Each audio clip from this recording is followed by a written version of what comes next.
embraced New York. The city's embraced him. He's embraced his desire or the idea that he could help bring the Knicks to prominence once again-ish. I mean, it's been a long time. And I don't think that he has anything to be ashamed of or hang his head over. Phil Jackson doesn't look good right now. Not that long ago, Phil Jackson was winning the debate as the greatest coach in NBA history. I mean, in the modern era, yeah, he had Jordan, he had Kobe and everybody, but Red Auerbach was, pre-modern NBA, and Phil Jackson was modern NBA, won 11 championships as a coach, and the only one of his primetime players who won without him was Shaq, and that was one championship. Everyone else, Jordan, Pippen, Gasol, everybody.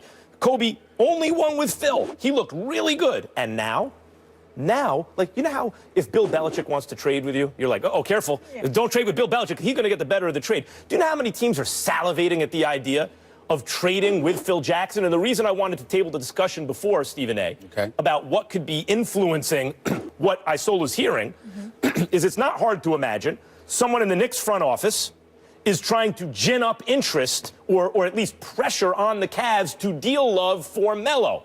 Because what they know is Phil Jackson has so devalued Carmelo's trade value now that teams know, the Clippers know, the Cavs know, all the likely trade partners know is we can get Carmelo, and Phil Jackson is so incompetent in this respect that we don't have to give up anything really good for him. They know that. They saw the Shumpert and J.R. Smith to the Cavs trade. They saw the Tyson Chandler trade. Phil doesn't get anything back for those guys. So the league is going, oh, watch this. We're about to take the Knicks for Carmelo, not give up anything. And someone in the Knicks front office, apparently, it seems to me, is trying to create some pressure on the Cavs to deal Kevin Love so they're not humiliated in a trade loss right now. That's what I think is going on. I think Carmelo looks fine. I love me some Carmelo Anthony. I really do. Everybody knows that. Can't give him a pass. He looks bad. And I'm gonna tell you why. I'm gonna tell you why Carmelo Anthony looks bad. Because the Knicks stink. They're sorry. It's just that simple, okay? And at some point in time, when you're being paid $122 million, you gotta be the dude that has the capability to stop the bleeding. When you're getting paid that kind of money, you got to at least do something that keeps you respectable. I don't like the team. I'm not overly impressed with the team that Russell Westbrook has. But look at how he balls. Look at the impact. They struggled in New Orleans with Anthony Davis, particularly when Drew Holiday took some time off to be with his wife, who was ailing. But they've been better. And we all know that Anthony Davis is one of the best players in the world. Every single squad that you point to in the NBA, even though they may be significantly removed from the championship equation, when you are a legitimate, bona fide, big-time player, at the very least, your team is average. They don't stink. And Melo's New York Knicks stink. I cannot absolve him. So what I'm saying to you is this. Is he the biggest culprit? No. That would happen to be Phil Jackson right now because he's asleep at the wheel, okay? Literally and figuratively, depending on which day you pick, all right? And we all know this, and it's a disgrace and embarrassment, the job that he's doing. But I can't sit here. To my man, I cannot sit here looking at the skills you have, 6'8", 240, can score at will on anybody, inside, outside, free throw line, mid-range game, 3 points, etc.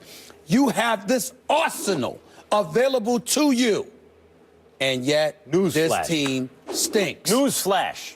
They're like, welcome to what the rest of us already know. You've always overrated Carmelo Anthony. He's an incredible offensive weapon in the sense that he can score at will. And when he is used properly on teams that weren't great, he can win 50 games as a centerpiece of a team and get your team to the playoffs, maybe even the second round, because actually he demands so much attention because of his offense. The defense has to, when he's finding open men, which he has done in the past at times, he's a valuable asset. But that was Carmelo at his best, and even then he was a little bit overrated because he never played defense. What you're really saying is Carmelo is not really a superstar in terms of his impact on a team. Melo is no kidding. Melo is not a superstar. Melo is a star. He is a bona fide, legitimate, big-time star offensively. My issue, I've never held him to the level of culpability that other people have. But I will, in the interest of full disclosure, as I've repeated, I'll say this again. I covered Allen Iverson.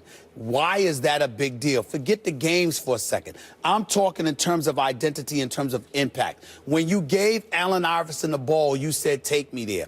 Larry Brown, Billy King, Pat Croce come in there and said, this is what we have.